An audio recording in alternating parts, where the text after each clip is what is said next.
ایک لڑکا ایک لڑکی گھنٹوں اپنے چہرے کو شیشے کے سامنے کھڑے ہو کے دیکھتا ہے، میں کیسا لگ رہا ہوں، میں کیسی لگ رہی ہوں، یہ کپڑا مجھے کیسا لگ رہا ہے، یہ لباس مجھے کیسا لگ رہا ہے، یہ رنگ مجھے کیسا لگ رہا ہے۔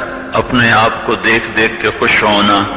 چند صبحیں گزرتی ہیں، چند شامیں گزرتی ہیں، وہی چہرہ ہے، اپنی شکل کو آپ پہچاننے سے انکار ہو رہا ہے۔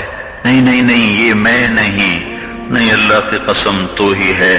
پر اس زمانے کی ریت یہی ہے کہ وہ حسن والوں سے حسن چھین لیتا ہے، مال والوں کا مال چلا جاتا ہے، اقتدار والوں کے تخت الٹ جاتے ہیں، نوجوان جوانیاں وہ بڑھاپے کے بے رحم شکنجے میں آ کر بالکل وہ تباہ و برباد ہو جاتی ہیں، بہار کو خزاں لے جاتی ہے، زندگی پہ موت حملہ آور ہوتی ہے۔ ملے خاک میں اہل شاں کیسے کیسے، ہوئے نامور بے نشاں کیسے کیسے، زمین کھا گئی آسماں کیسے کیسے، اجل ہی نے چھوڑا نہ کسرا نہ دارا، اسی سے سکندر صفاتے بہارا، ہر ایک لے کے کیا کیا نہ حسرت سے دھارا، پڑا رہ گیا سب یوں ہی ٹھاٹھ سارا، جگہ جی لگانے کی دنیا نہیں ہے، یہ عبرت کی جا ہے تماشا نہیں ہے۔ تجھے پہلے بچپن نے برسوں کھلایا، جوانی نے پھر تجھ کو مجنوں بنایا، بڑھاپے نے پھر آ کے کیا کیا ستایا، اجل تیرا کر دے گی بالکل صفایا، جگہ جی لگانے کی دنیا نہیں ہے، یہ عبرت کی جا ہے تماشا نہیں ہے۔ تجھے پہلے بچپن نے برسوں کھلایا، جوانی نے پھر تجھ کو مجنوں بنایا۔ جوانی دیوانہ کر دیتی ہے، نہ پہلی یاد رہتی ہے، نہ انتہا اور آخر یاد رہتا ہے۔ ایک پاگل پن کا دور ہوتا ہے تو کہنے والا کہہ رہا ہے جوانی نے پھر تجھ کو مجنوں بنایا، پھر کیا ہوا کہ بڑھاپے نے پھر آ کے کیا کیا ستایا، پھر کیا ہوگا اجل تیرا کر دے گی بالکل صفایا۔ اجل عربی میں موت کو کہتے ہیں۔ تو پھر کیا ہوگا کہ پھر وہ راوی کے کنارے ایک ٹوٹا سا مکان ہے، دن کو بھی جہاں سب شب کی سیاہی کا سما ہے، کہتے ہیں یہ آرام گہے نور جہاں ہے، اپنے زمانے کی حسین ترین خاتون۔ اللہ ساری چیزیں کم ہی لوگوں میں جمع کرتا ہے، نور جہاں میں ساری چیزیں جمع کر دیں، وہ حسین ترین خاتون، وہ ملکہ نور جہاں، وہ جہانگیر پہ بھی راج کرنے والی، وہ ہند کے تخت پر بیٹھنے والی، اس کے اشاروں پہ لاکھوں انسان گردنیں جھکا رہے، اور رزق بھی، حسن بھی، خاندان بھی، بادشاہت بھی۔ لیکن کہنے والے نے کیا کہا؟ راوی کے کنارے ایک ٹوٹا سا مکان ہے۔ اب تو حکومت نے کچھ ٹوٹے مکان کو جوڑ دیا ہے۔ میں ایک دفعہ جب کالج پڑھتا تھا تو میں گیا تھا وہاں دیکھنے کے لیے، تو رب کی قسم وہ ٹوٹا ہی تھا۔ دونوں ماں بیٹیاں سوئی پڑی، لاڈلی بیگم، نور جہاں۔ وہ نام تو اس کا کچھ اور تھا، لاڈلی مشہور تھی اس کے نور جہاں کے لاڈ کی وجہ سے۔ دونوں ماں بیٹیاں پڑی ہیں، اور دن کو بھی جہاں شب کی سیاہی کا سما ہے، دن میں بھی خوفناک اندھیرا تھا۔ طبیعت گھبرا گئی، جلدی سے باہر نکل آئے۔ کون ہے یہ؟ کیا ہے یہ؟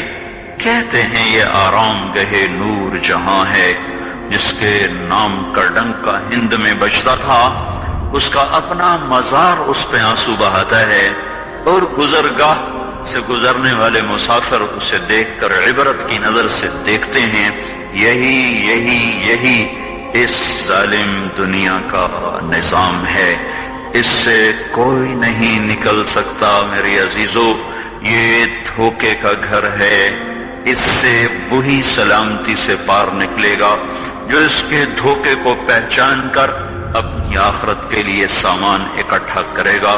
ہم خدائے نہیں ہیں، کسی نے بھیجا ہے، ہم مرنا بھی نہیں چاہتے، کوئی مار دے گا۔ کہنے والے کہتے رہیں گے مجھے بچاؤ مجھے بچاؤ، اور مارنے والا کہتا رہے گا فلولا فلولا ان کنتم غیر مدینین ترجعونها ان کنتم صادقین۔ بچا سکتے ہو تو بچا کے دکھاؤ، نہیں ہو سکتا۔ موت کا وار بے خطا ہوتا ہے، کوئی مرتے مرتے نہیں بچتا، سارے ہی بچتے بچتے مر جاتے ہیں۔ موت جب وار کرتی ہے کبھی خطا نہیں جاتا۔ وَإِذَا الْمَنِيَّةُ أَنْشَبَتْ أَظْفَارَهَا أَلْفَيْتَ كُلَّ تَمِيمَةٍ لَا تَنْفَعُ۔ موت پنجے گاڑتی ہے تو ساری تدبیریں بیکار ہو جاتی ہیں۔ تو میرے عزیزو، یہ دنیا رہنے کی جگہ نہیں ہے۔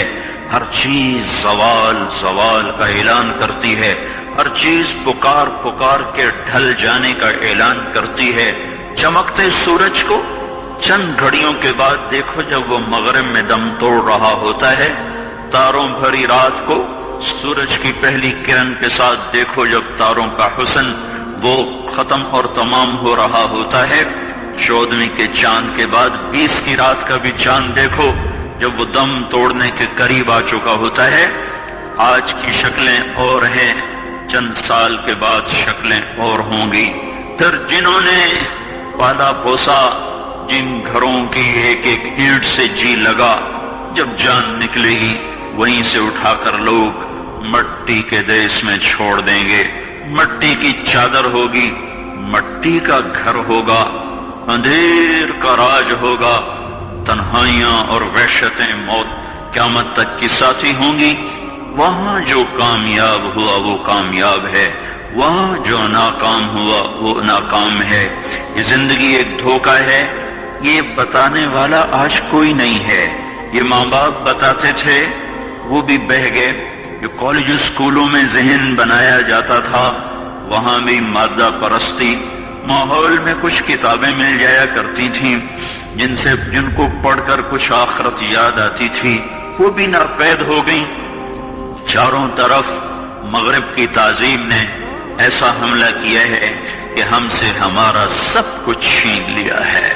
ہم لٹا ہوا قافلہ ہیں عزیزو، ہم لٹے ہوئے مسافر ہیں۔ جس بچی کا ہائے ہائے، جس معاشرے کا، جس بچے کا کوئی آگے زندگی کا مقصد نہ رہا ہو، وہ لٹا ہوا قافلہ ہے۔ اور مسافر چلنے سے پہلے سوچتا ہے میں کہاں جا رہا ہوں، مجھے کیا کرنا ہے، میری منزل کیا ہے۔ آج کی دنیا ایسے نادان انسانوں کا قافلہ ہے کہ یہ نہیں پتا کہ میری زندگی کا مقصد کیا ہے، مجھے کس نے بنایا، مجھے کیوں بنایا، مجھے مار کے وہ کہاں لے جا رہا ہے۔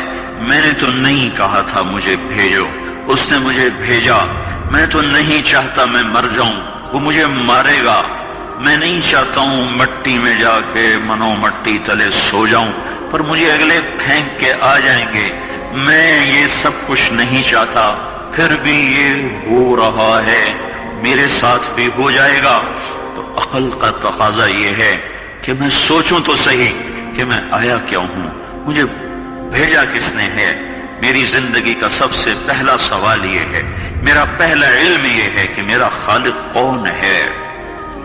اس کا جواب سائنس نہیں دے سکتی، سائنس تو خود میرا آپ کا بنایا ہوا علم ہے۔